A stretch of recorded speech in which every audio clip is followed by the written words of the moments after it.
Today we're going to be talking to Neal Cyr, the CEO of Quibble. Neal, how are you? I'm wonderful, Miranda. Thank you. Yeah, we're so glad to have you, and I'm really interested in learning more about what you guys are doing over there at Quibble. I'm very excited to talk about it. It's exciting stuff. Yeah, well, let's set the tone so our listeners know what is Quibble. So we are a pricing and revenue management software which helps Airbnb or short-term rental owners set and maintain the best prices possible. So we're trying to help these owners and managers maximize their revenue potential. Wow. And when you say set the best price possible, like compared to competitors or what other people are selling, what does that mean?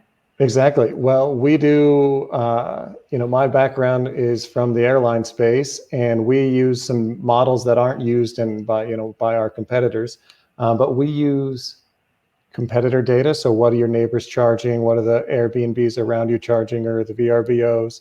But we also use historical data to try and value the property, try to estimate, what is a Saturday in June worth, and optimize it for the customer. And this is not something we just set in the regards to, we don't set the Saturday price and that's it. After we set the price, we continue monitoring competition. We continue monitoring his new booking data, and continue to optimize that price for them. That's really cool. And I mean, I would wonder as a vacation home rental if Arizona in August isn't prime pricing. Would I be able to set like a rock bottom price on that? Or is it like you're only going to sell this if it's $10 a night and that's what it gets set as? Yeah, there's a very good question. And a lot of homeowners, they say, if I can't sell it for this price, I'd rather just leave it empty, because just the cost of, turning over a reservation. So yeah, we have minimum pricing that you can set. And you can set boundaries to where there's a minimum and possibly a maximum, so the system doesn't go crazy, where kind of say, use your data to keep me in this bound here. Yeah, spring training in South Scottsdale. It's $5,000 a night for a It two-bedroom. could be. I mean, Scottsdale is an amazing market for rentals. Just the quality of properties and the demand. So it's great. So, I mean, I have to imagine you know a lot about real estate at this point in areas. Did this start in Arizona? Is this everywhere? Where are you guys operating out of? Yeah, I'm in Scottsdale right now. So yes, it started in Arizona. I have two business partners, one who's in Texas, one who's in Puerto Rico.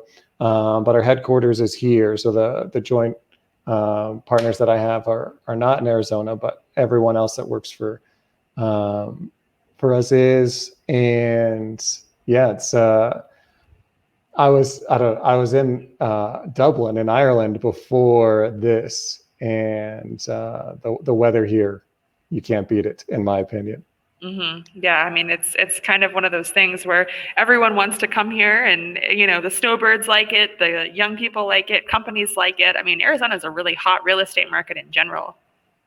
It is, and there's a lot. If you're going to invest in a property, and a lot of your customers will have investment properties that they set aside just to do this, but some of them will just, if you're, say, a snowbird, you put your property up and short-term rent it for the time that you're gone, because generally, if it's rented on an Airbnb or a short-term rental versus doing, say, a 6-month lease or an 8 or 9-month lease, if it's in a good area like Scottsdale, we could get that owner 20 to 30% additional revenue, and they can block that property off and come use it whenever they want. I mean, for us, we'd love to manage it the entire time, but it's a great option. Yeah, I mean, I honestly, I've been so curious about VRBOs and kind of the market's receptive, like how receptive they are to it, especially kind of in this new heightened time. I mean, I've debated myself, I want to go on a vacation. And on the one hand, it's like, I'm kind of new to the VRBO world, but it seems a lot safer than staying at a hotel. Do you think that that's shifted people's mentality at all towards Airbnbs or VRBOs? I think it has. And Airbnb just came out with their revenue numbers publicly today, and year over year and year over 2 years, they had quite positive numbers for this first quarter. But even when and some of the accounting that they did paid back a lot of the owners for, canceling properties in the beginning of the pandemic. But what we saw was, hotels got, pretty much shut down for quite a while. And exactly as you said, Miranda, a lot of people might just feel a little more comfortable in a place that's kind of their own. And we also saw, other destinations open up that would be, drive-to destinations. This was what became quite popular during the pandemic, and it got a lot of first-time users that hadn't, exactly as you're saying, like, I'm not used to VRBO, what's it like? So kind of that first trial, a lot of that happened during the pandemic. So it drove a lot of that, new experience into the marketplace. And I mean, kind of true to the market, I'm actually trying to figure out the VRBO and Airbnb thing myself. I moved during the pandemic. I have a property that I had previously. I'm wanting to do a VRBO or Airbnb out of the space, but then it's the whole question of, Airbnb, VRBO, how do I have it on both platforms without them being double booked? How do I make sure that I'm managing that? I mean, as me literally being in that situation, I would love to know your thoughts on how I could even make that happen. Yeah, so depending on, you described the two choices pretty well, VRBO or Airbnb, depending on what type of property is, if it's more in a city or more in, what you would consider like Phoenix or something like that, Airbnb is probably your best bet because they're more geared towards that. VRBO has a lot of, rental properties in ski destinations or, more leisure destinations. Some of them are bigger homes as well, where they kind of, go for a week-long vacation. So depending on what type of property is, how big it is. And then, as you said, should you list it on one or the other or list it on both? There are, listing it on both generally opens up your distribution to where more people are going to see your property. That's great. But if you're just managing one property, that might just be a headache for you. But there is some middleware or some software you can use that would centrally control or allow for you to connect to both of these channels and never be overbooked because the reservations come into one central platform and you just pay for this kind of middle software. So what we do is generally we'll connect to Airbnb and just directly control the price, or we'll connect to this middle piece of software that says, send all the prices out to all the distribution channels. So there's a few options you have depending on where your property is geographically, how big it is, what it's used for. And, a lot of people that use the broader software applications might be managing 10 to 15 properties. And this is what they do as a job or as a business. Yeah, I mean, I'm literally trying to figure out it all because, like you said, the pricing, figure it out. I've never done it before, and I'm wondering what would it go for in June? I mean, it's a interesting property. It's on a mountain. It's by kind of like the South Mountain area. It's 700 square feet, but it's got a big patio, and I think a lot of people, I mean, at least during the pandemic, went from I can live in a small home to I'm now currently home all the time. So it seems like that this flood is happening, and I think that your product is really innovative to be able to say, we'll take the guesswork out of it and tell you what your property could go for each night. I love it. Yeah, and we do also some free consulting before you sign up. If you're interested or anyone that is interested, we can help consult you through that pricing question, and we can look at the competitors. We have software that'll go find your best competitors and pull in their information and try and help you make that first pricing choice, and then evaluate, is it worth it for you to put it on the market, and estimate what your occupancy rate is, which was how full do we think you'll be. And you can multiply that out what we think your average rate would be, and then you could kind of estimate, this is what I think I'll get, and is it worth it? Yeah. So, I mean, this is an interesting concept. And one, I would love to know the type of people who are using your product. And two, has that changed in the past few months or a year? Yeah. So most of the people that we work with are considered property managers or companies that have, some of them as little as 10 or 15 properties, but some of them into the hundreds of properties, where this adds a lot of value to their portfolio in the sense that, they've got, hundreds or a bunch of customers that they don't generally always own the properties. They're just a management company, and they're working off of commission. So the higher revenues they bring in for their customers, also the higher revenues they can generate. So the product generally pays for itself 3 to 5 times over easily because we're bringing them additional revenue.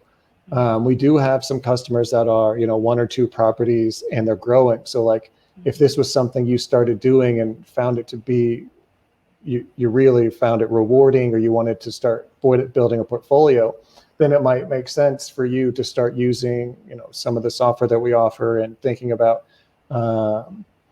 expanding to be in place for when you get to additional 5 or 10 properties. So a lot of the managers we work with are managing a handful of properties, sometimes even bigger portfolios, and helps them drive their revenue. I mean, for some of like yourself, if you started and say you ended up at 20 properties, you probably aren't going to hire someone that's just going to do revenue management, because the numbers don't make sense.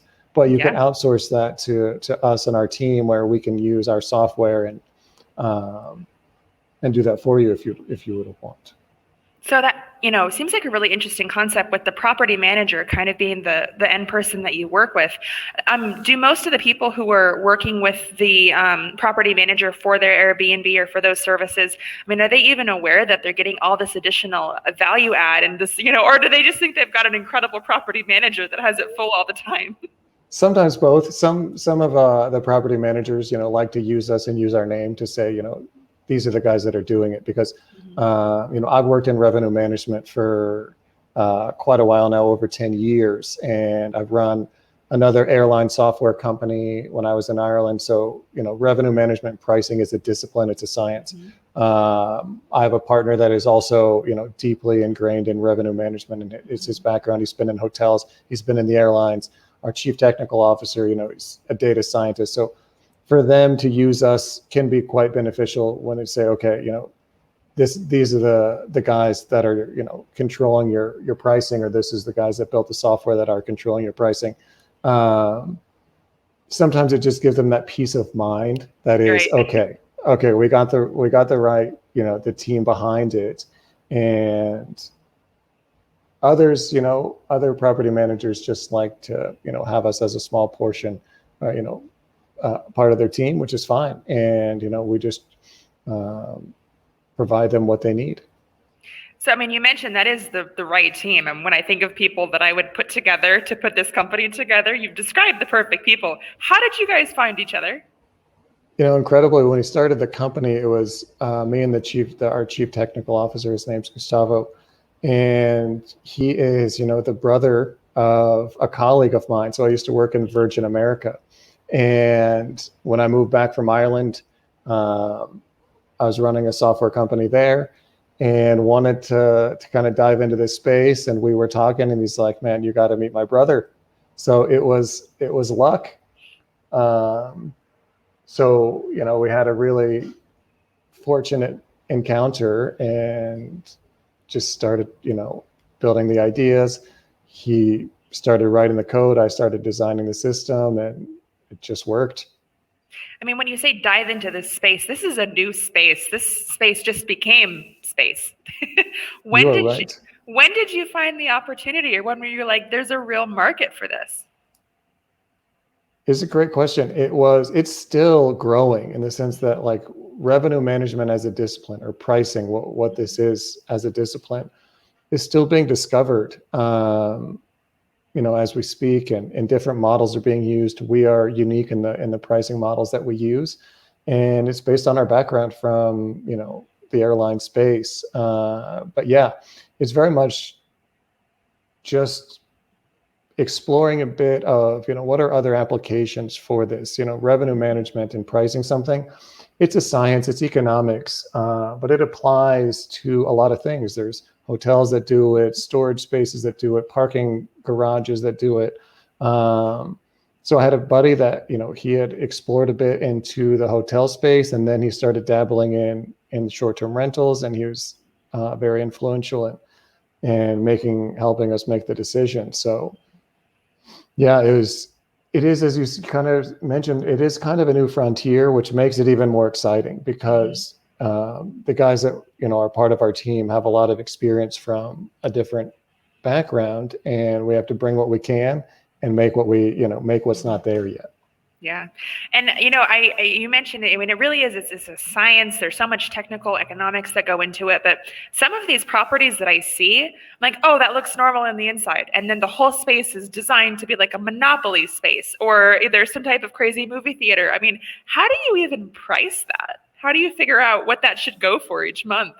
That is such a great question. One of our properties, the owner put in a Pac-Man, and he thought it was going to raise the rental rates. So we just watched. It was, it was a couple $100. It was like a Pac-Man video game standalone, and so we took his estimates, watched the demand, and then a lot of it is also reviews based. If you get good reviews, you're more likely to get booked.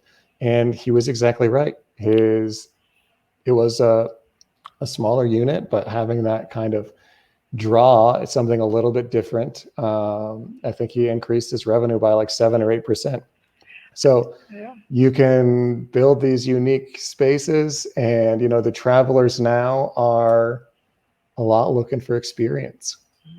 I mean, it is so funny that you say Pac-Man, because I specifically have a Pac-Man machine in my property that I'm thinking about doing this with. You might go for it then. I'm like, did he see the place? Did he see my like? Yeah. Like, oh, well, and it's so interesting because it seems like, I mean, it really is so much about experience, because I'll see some listings where it truly is someone's home, that that they are there half the time. And then there are other ones that are doing this as the only people that will stay in here are here for my vacation rental. I mean, is that true, or am I just reading into things, or what type of listings are actually out there? No, it is very true. And there's different levels of professionalism where it's not that hard to list your place on Airbnb. I mean, if you just have an account, you can do it. So there's different levels of experience and interest. And, some people do this as an investment, in the sense that that's all that property is for. And, it is there to generate income for them, and they might use it, once a year. And those are the ones that generally are professionally managed, and professionally being, it has, exactly as you said, a very, routine entry into the property. There might be some instructions and stuff. So it depends. That's, a very professional property. And then there are some, as you said, it feels like someone's still living there, in the sense that they might still be living there and, rent it out a few months. They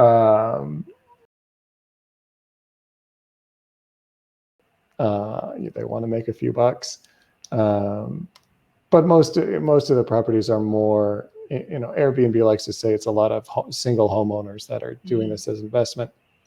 But there is a broad spectrum, and I've stayed in, probably as you have, both sides of the spectrum. Yeah. I don't, I mean, it's everyone knows the name, but it still is such uncharted territory, and it's still so new. I mean, it's only been around for what, like 6 years? I don't know. I feel like I heard about it 6 years. Because how long has this been a concept? Yeah, I think you're right. I think it's about 8 years. Somewhere 8 or 9 years. Not that long. Yeah. Yeah, it is fascinating. And even now, like, as part of Airbnb putting their numbers out, they're saying they don't have enough capacity. They don't have enough inventory. So the space is growing, and, they want more owners to list their properties, because they say demand right now is greater than supply. So as you're going to these different groups, I mean, how are you growing your business and getting your name out there? Great question. We, do a lot of outreach to property managers. But one of the key ways we're trying to drive value is, before, say, you were contemplating signing up or using us as a partner, we will do, some work beforehand, free of charge, to show you that this is worth your time and your money, in the sense that, you're going to get a return on your investment. So a lot of times we make outreach, and it's not, hey, will you buy this? It's, hey, we understand, as you even alluded to, Airbnb is new. Revenue management and pricing inside of, short-term rentals or Airbnb is even more new. So this is a concept that you might not yet be familiar with. Let us prove to you that the models that we use work, and they'll drive you additional revenue before you pay anything. So we'll spend, time with that manager, owner, person, whoever it is, if they're serious about it, managing their properties, giving them pricing advice, and then, move on to a contract after. Mm-hmm. Yeah, I mean, when I think about the whole picture, you have a place, you've got the mortgage that comes with that. If you have a property management company, you've got the property management fees that come with that. If you don't have a property management company, then you're spending your own time. If you have a cleaning company that comes in and cleans it after each day, you're spending money on that. Replacements, having good experiences, re-updating your postings. I mean, there's a lot that goes into it. And, your service is another thing that's on top of that. I mean, if it's working, it has to be able to, the numbers have to be able to speak for themselves. I mean, what's your retention like? So far it's in the high 90s. Wow. Yeah. And that is generally, if you go from, very simple or almost nothing in terms of your pricing strategy, mm-hmm. to something that can be implemented that's, very detailed. These are unique price points for every single day on the calendar, where demand driven, aware of your competition pricing, mm-hmm. The impact is pretty quick, and, we're going to see that, but that's not all. Like, the software and us as a partner will help you forecast, if you bring a new property on, how much is it going to be worth, or, what is the month to month revenue going to be next year? So mm-hmm. It is forecasting, it is pricing, but it is also trying to look at the business as a whole and add value. We're in charge of pricing, or our software mm-hmm. controls your pricing, but it should also be, delivering value to your ability to forecast your revenue. Or if I add a new property, what's, 2022 going to look like, or these other things. So, we try to, add value where we can. And even sometimes the service, we also can just help them with their listing. Like, a listing on Airbnb needs proper reviews, it needs proper pictures. And mm-hmm. those are the things that, will help drive the bookings, which is what we're concerned about. So mm-hmm. it's trying to add value. As you said, we're here for one part in a big chain, but if we can add value in other areas, we will. Yeah. I mean, I think about it, I'm like, I could probably do the listing, I could probably do the cleaning, I'd probably do that. And then you're talking about month over month revenue analytics with comparison to competitors. I'm like, that's the one part that I probably couldn't do. Yeah. Or a property management company, they can manage the repairs, they can manage all these other components, but that is such a specific area. And I mean, if you're not making money, you're losing money. And being able to stay competitive every single month with the rates, with what's going on, I mean, that is truly maximizing the most of what you could get out of a property. Yeah, and you can't, I mean, it's very hard to efficiently monitor your competitors, manually clicking around trying to find just through, Airbnb or VRBO. Like, it has to be a machine that does this for you, in the sense that, the time you're going to spend is crazy. Yeah, me and my iPhone calculator would not be able to do that. Yeah, you might be able to look at a few days, but, imagine the power of a computer being able to look at, a whole calendar for you, and then try and help make a better pricing decision. Absolutely. I mean, it even makes me think about the future as people are thinking on taking on more Airbnbs. I mean, has there ever been you're looking at this listing, and if it's for this, I mean, almost like a resource guide of people who are looking at buying properties, like properties in this area for Airbnbs typically sell for XYZ pricing. I mean, there are so many other things that could go into what you guys are doing. I mean, there's so many different line items of business that you could have. Yeah. And we are trying to, at the moment, stay laser focused on what we're doing, but you are right. And there are big opportunities to expand this data and, exactly as you said, help someone make a better decision. Mm-hmm. about a property they might buy. And, we have a lot of data on that just by having, broad customer base, and we're collecting a lot of data off the internet. But yeah, we have it stored, and we have, our focus is set to help the, one mission, but you are right. The future and the opportunities are pretty big. Yeah. And I mean, speaking of staying laser focused, I mean, I'd love to know, how many markets are you guys in? Are you just in Arizona? Are you guys national? Yeah, right now we're operating just in the US and Puerto Rico. So we are in, 30 or 40 different cities. Wow. That we have customers in. And that is, some of them are leisure, some of them are, Phoenix, Scottsdale, or areas, bigger areas. So we have a lot of data, and, some of our customers have properties in different cities even. So just, partnering with one property management company, we might bring on, 4 or 5 cities, depending how big they are. But yeah, right now it's US and Puerto Rico at the moment, but eventually it'll be everywhere. Well, I mean, I would love to know, if you could offer, an advice or an experience that you had that, maybe gave you more insight in how to be able to, as a founder, launch your product. I mean, what was something that you kind of took away that you think would be useful for others to know? Yeah, for Quibble and for me, I think a very beneficial thing for myself and our company is we had a technical co-founder, which is myself is not technical, and I can design products based on my background. I know how the math should work, but finding a technical co-founder for someone that's going to be in a startup, particularly in software, I'd say is really key if you can find that right person.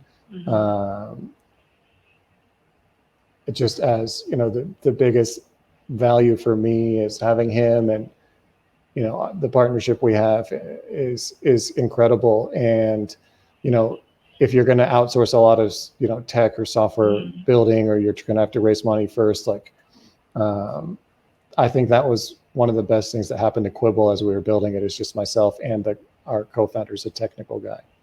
Yeah, that's great. I mean, that's one of the biggest questions is should I outsource? Should I get a technical co-founder? What should I do? And I think that's really great insight. So last but not least, how can people get in contact with Quibble? Excellent. We are at Quibble, QUIBBLERM.com. So you can contact us there. We'll happily do a free review of any of your properties, happily give you some forecast or estimates what's possible if you want to partner with us. We have, the normal social channels as well, Twitter, LinkedIn, Quibble RM or Team Quibble. So yeah, would love for anyone listening, especially in the Scottsdale, Phoenix area. It's a great market. Yeah. And when you're ready, let me know. Oh, I might be sending you a separate email. I have no idea how to price this property. We're trying to figure that out right now. There's a shipping container for a closet, all sorts of weird things for this property. So no idea what to do there. And I think that, your product would add value not only to individuals, but property managers and companies alike. So I'm so excited that we had the opportunity to talk, and I'm really excited to see what you guys do next. Thank you, Miranda. Good. Thank you.